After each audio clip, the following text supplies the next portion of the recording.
है राग वर्मा और मैं आज आपको क्लास 12 बिहार बोर्ड के हिंदी के जो कि 100 मार्क्स का है उसके पोएम के फर्स्ट चैप्टर करबक को मैं आज आपके सॉल्यूशन को करवाने वाली हूँ। और यहाँ पर आप देखो, अगर आप बुक देखोगे ना तो वहाँ पे डायरेक्ट क्वेश्चन आंसर है, बट उसमें बहुत सारे ऐसे क्वेश्चन होते हैं जो आपके एग्जाम में पूछे जाते हैं, मे बी ऑब्जेक्टिव के तरीके से या फिर अति लघु के तरीके से। तो मैं आपको वो 1 बाई 1 करके कंप्लीट करवाऊँगी। तो फर्स्टली हम यहाँ पे छोटा छोटा क्वेश्चन आंसर जो कि एग्जाम के लिए बहुत इंपॉर्टेंट, आप लिखते जाना। और अगर आपको लग रहा है कि नहीं आपका पूरा कंप्लीट है तो आप फिर यहाँ पे से देख सकते हो पाठ्य पुस्तक पर प्रश्न उत्तर से। तो वो आप 5-10 मिनट स्किप करोगे, 5-10 मिनट नहीं 2-3 मिनट, तो वो आप स्किप कर दोगे, बट यहाँ से देखोगे तो ज़्यादा अच्छा रहेगा। तो हमारा फर्स्ट क्वेश्चन है कि जायसी के पिता का नाम था, तो शेख ममरेज इनके पिता का नाम था। फिर एक इनका जन्म कब हुआ था, तो ये 1492 में इनका जन्म हुआ था। और ये जायसी की कौन सी रचना है, तो करबक उनकी रचना है जो कि हमारा चैप्टर है। फिर जायसी का जन्म स्थान था, तो वो अमेठी में हुआ था उनका जन्म, और वो क्या थे, तो एक फ़कीर थे। उसके बाद क्वेश्चन है कि कवि बचपन से ही डैश और संभावतः संत थे, तो मृदुभाषी और मनस्वी थे, ठीक है। फिर मलिक मोहम्मद जायसी डैश कवि हैं, तो वो प्रेम के पीर के कवि हैं। ये ऑब्जेक्टिव में बहुत बार ऐसा ये क्वेश्चन पूछा गया, मे बी इस बार भी पूछ लिया जाए, तो ये क्वेश्चन सबसे इंपॉर्टेंट हो सकता है। फिर आचार्य रामचंद्र शुक्ल, डॉक्टर माता प्रसाद गुप्त आदि विद्वान द्वारा डैश नाम की ग्रंथ प्रकाशित हुआ, तो जायसी ग्रंथावली प्रकाशित हुआ। फिर एक किसान होते हुए भी ये सदा डैश का जीवन गुजारे, तो फ़कीर का। ये थे किसान बट ये जीवन किसका गुजार रहे थे, तो फ़कीर का। फिर जायसी का उज्जवल अमर कृति का आधार है, तो पद्मावत, जिसपे मूवी भी आई हुई थी रानी पद्मावती। तो इनमें मतलब देखो ये तो है रियल स्टोरी, बट इन्होंने कुछ अपने मन से ऐड करके, क्योंकि ये क्या है, ये एक शौर्य की कहानी है, देशभक्त की कहानी है, भारत की कहानी है, हिंदुस्तान की। लेकिन ये जिस तरीके से उसको लव एंगल देखकर इन्होंने रचना की थी, तो ये इतनी कुछ बातें इन्होंने काल्पनिक भी रखी थी, ठीक है। फिर अति लघु क्वेश्चन है, जो भी ऑब्जेक्टिव टाइप ही है, ये भी ऑब्जेक्टिव में पूछ सकता है कि पद्मावत के कवि का क्या नाम है, तो मलिक मोहम्मद जायसी। फिर मलिक मोहम्मद जायसी किस शाखा के कवि हैं, ये बहुत इंपॉर्टेंट है, ये ज्ञान मार्गी के कवि हैं, ठीक है। फिर फूले मरे पे मरे न वाशु का क्या तात्पर्य है, यानी मनुष्य मर जाता है लेकिन उसका कर्म नहीं मरता है। आप देखो, अगर ये चैप्टर मैंने पढ़ा कर भी डाला है और बाकी 12th के सारे चैप्टर्स आपको मिल जाएंगे, तो आपको जो भी चाहिए होगा ना आप कमेंट कर दोगे, तो मैं उस तरह का वीडियो उस सब्जेक्ट का बनाकर आपको दे दूंगी, ठीक है। फिर एक करबक की कवि है, तो वो जायसी हैं।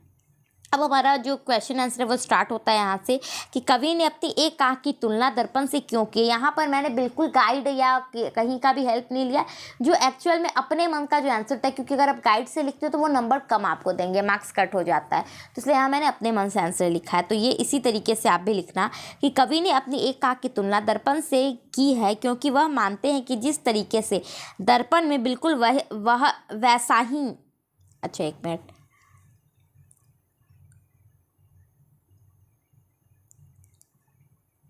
वैसा ही, ठीक है, दिखता है जैसा हम वास्तव में होते हैं, वह कभी भी अपने मन से या कृत्रिम तरीके से कोई कल्पना नहीं कर सकता है। ठीक वैसे ही लेखक जायसी भी अपने आँख को बताते हैं कि उनके आँख भी बिल्कुल वैसे ही हो पाते हैं जैसा कि उनके सामने वाला होता है। फिर एक ही पहले करबक में कलंक, कांच और कंचन का क्या तात्पर्य है, तो अपनी कविताओं में कवि जायसी ने कलंक, कांच और कंचन आदि शब्दों का प्रयोग किया है।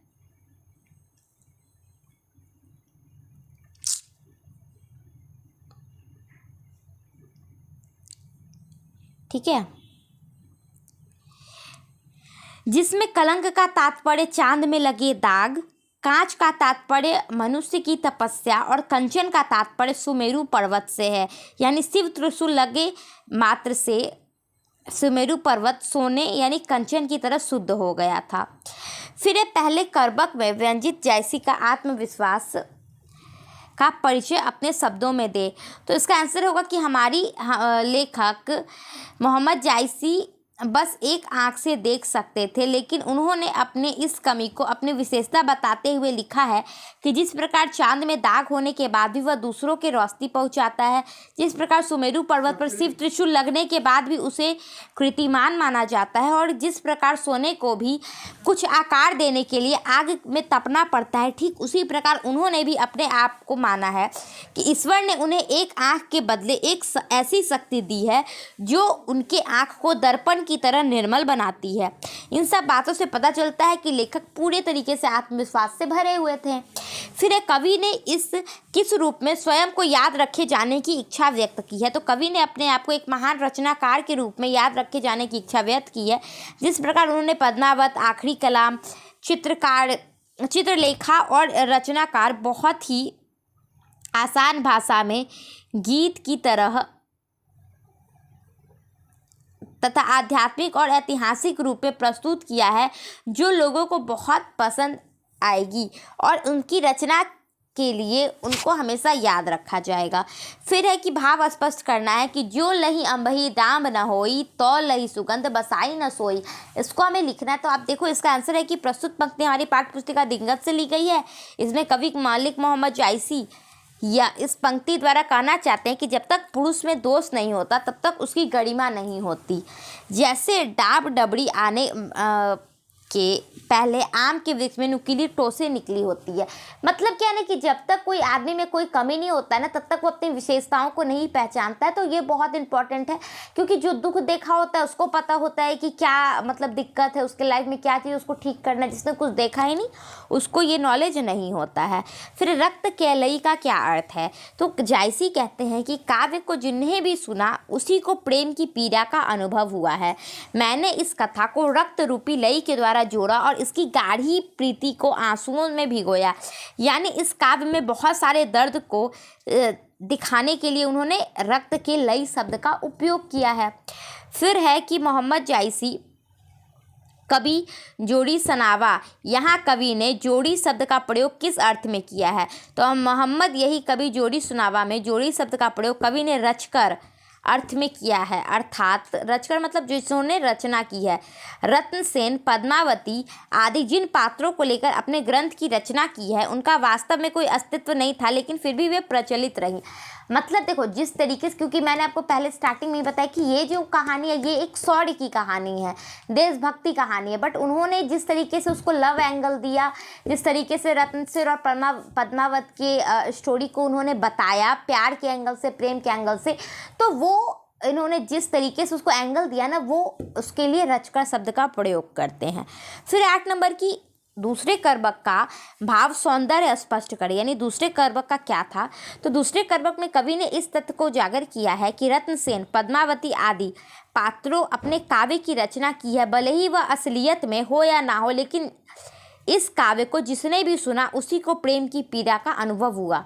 ठीक है, उसी को और उनकी इस कृति के लिए उनको हमेशा के लिए याद रखा जाएगा। और यह कवि की इच्छा भी थी कि उनको क्या है, हमेशा उनको याद रखा जाए। फिर आगे है 9 नंबर की व्याख्या करे। धनी सौ पुड़क जस किरित जासु, फूल पड़े मड़े पड़ मड़े न बाशु।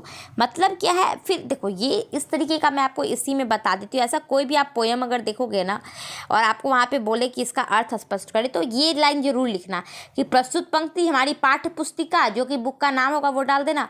जैसे दिंगत है यहाँ पे, तो दिंगत से ली गई, जिसके कवि, फिर कवि का नाम लिख देना कि मलिक मोहम्मद कहना चाहते हैं कि। तो अब देखो, बिना कुछ याद किए आप इतना तो 3 लाइन भर ही सकते हो एग्जाम में। फिर थोड़ा सा भी लिखोगे तो लगेगा कि हाँ, आंसर आपने बड़ा लिखा है। तो और ये एक अच्छा मतलब तरीका भी है लिखने का। कहना चाहते हैं कि जिस प्रकार फूलों के मुरझा जाने के बाद भी उसकी सुगंध चारों तरफ फैल जाती है, जिस प्रकार कीर्तिमान पुरुष की मृत्यु होने के बाद भी उसे याद रखा जाता है उनकी कृति के बदौलत, अर्थात लौकिक जीवन में जीवित रहने के लिए अलौकिक कार्य करना पड़ता है। मतलब अगर आप चाहते हो कि आपको लोग हमेशा याद रखें, हम लोग जो लड़की पावरफुल होती है, हम लोग क्या कहते हैं कि लक्ष्मीबाई है ना, रानी लक्ष्मीबाई है। अगर जो लड़का बहुत ताकत होता तो हम कहते हैं ये महाराणा प्रताप की तरह पावरफुल है, शिवाजी बनेगा बच्चा।